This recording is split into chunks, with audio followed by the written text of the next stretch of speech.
Chronic insomnia affects up to 15% of all adults worldwide, creating a ripple effect of cognitive impairment, severe depression, and long-term cardiovascular risk. Our current medical options often face significant hurdles. Cognitive therapies remain difficult for many to access, while a heavy chemical reliance on hypnotic sleep medications can lead to tolerance, physical dependence, and cognitive fog. To address these limitations, neurologists are exploring transcranial modulation, or tPBM. It involves applying low-intensity red and near-infrared light directly to the scalp to influence brain function. The premise sounds improbable. At first glance, the idea that a light beam can pass through the dense protective bone of the skull to alter complex neurological activity seems like an oversimplification.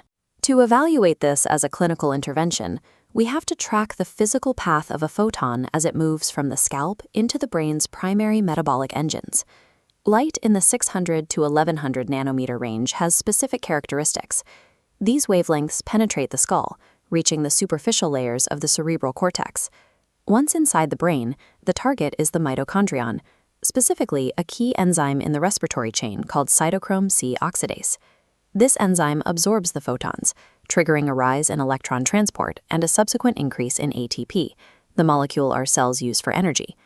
This interaction also triggers the release of nitric oxide, causing a widening of the local blood vessels and a measurable increase in microcirculation. This combination of higher energy availability and improved blood flow potentially assists the brain in the metabolic waste clearance that occurs during deep rest. In this way, tPBM addresses the brain's hardware, its energy and waste management systems, to establish the physiological environment required for sleep. This metabolic theory is tested in humans. This diagram from a randomized controlled trial shows researchers structured their study of chronic insomnia patients. 30 participants were randomized into two groups. One received active light, while the control group received a sham treatment blocking the energy. Quantitative EEG measurements showed that after only 3 sessions, the active group had significant reductions in pathological delta power at multiple frontal sites. This indicates a measurable shift in the thalamocortical arousal system. These physiological changes aligned with patient outcomes. Subjective sleep quality scores dropped by an average of 4.6 points in the active group, a significant improvement compared to the sham control. Recent data suggests the delivery method matters. As seen in Graph B, light delivered in 500 Hz pulses produced a much stronger increase in alpha and gamma brainwave power compared to a steady, continuous beam.